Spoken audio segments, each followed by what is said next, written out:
the Stellenbosch University student whose property was urinated on, that's Babalo Ndwayana, by a fellow student, Theunus du Toit, has expressed disappointment in the handling of the situation by the panel on the hearing against du Toit. Following the incident, the university appointed Justice Sisi Khampepe, who would chair an inquiry into incidents of racism at the school. Now on Wednesday, a disciplinary hearing, I beg your pardon, against du Toit began, to which Ndwayana was invited as a witness. He, however, with his legal representation, left during the proceedings as they believe the panel was not impartial and objective. Let's get you more on this. We speak to Nomonde Gxilishe Principal Attorney at the UNISA Law Clinic in Cape Town, which is representing Babalo Ndwayana. Thank you very much for availing yourself this morning, Sis Nomonde. What do we need to understand about what happened on Wednesday? Good morning, and thank you for having us here. As a law clinic, UNISA Law Clinic in Cape Town, we have been nominated and appointed as Babalo's representatives. While the hearing was indeed scheduled for Wednesday, the 22nd of June, against Mr. du Toit, and prior to the hearing actually commencing on the merits of the actual case, the incident itself, there were preliminary issues that needed to be addressed, particularly whether we are permitted to enter the room with Babalo just for purposes of supporting him and observing the hearing. Now, that matter was, just that issue was dealt with quite extensively and took a long time to resolve. And with just how that issue was dealt with in the morning of the 22nd, prior to going into the merits of the matter, Babalo was not satisfied that the hearing will be dealt with objectively, as just that issue on its own was not dealt with objectively. What then does this mean for the process, rather? And do we have it correct that you staged a walkout? Yes, we basically, after determining that the hearing is not going to be impartial at all, we were instructed that he does not want to be part of the proceedings. We informed the university, the committee that was chairing the proceeding over the hearing.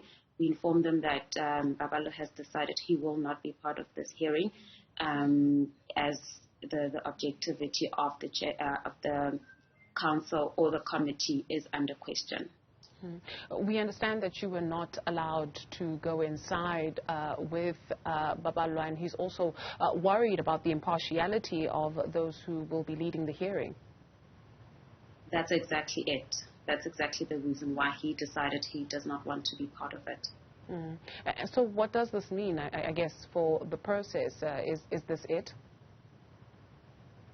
I don't believe that it is it. When we left the hearing on the 22nd, nothing had been decided. However, the following day we did receive report that the hearing proceeded. However, the university is yet to make a determination. So the hearing proceeded without him. What is your advice to your client? Does he feel that the university is taking this seriously? Not at all, and not at all. It is not receiving the urgency, and the sensitivity of the matter does not seem to be recognized by the university. The first point of question for him is, why did it take so long for the university to take action? That is something that also left him feeling a little bit demoralized and not having too much faith in the university itself. So he is not very happy at the moment. And even with how the proceedings went, he was hoping that Wednesday would sort of be the day that this matter comes to an end and he gets justice in this whole thing being dealt with by the university. However, he was left feeling very despondent and disappointed. However, we as his representatives, we have looked at solutions and other options for him. As at the end of the day, we do need to help him get a solution in this matter and put it to an end. Sure. Other options include what? We remember him going to the police station, our colleagues covering that story in Cape Town.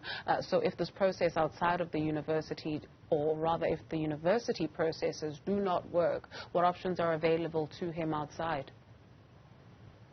He has got civil remedies as an option, and dealing with the criminal court case that was, or criminal matter that was reported to the SAPS. Indeed, it was reported. It was actually reported in May already. We were also disappointed to discover that since then, no real action has been taken. For example, the perpetrator has not been arrested.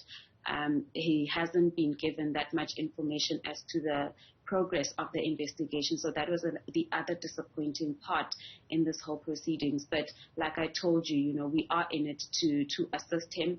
That is why we even went to the police station the day after the hearing to actually hold them accountable regarding the progress of the criminal complaint that was laid about a month ago.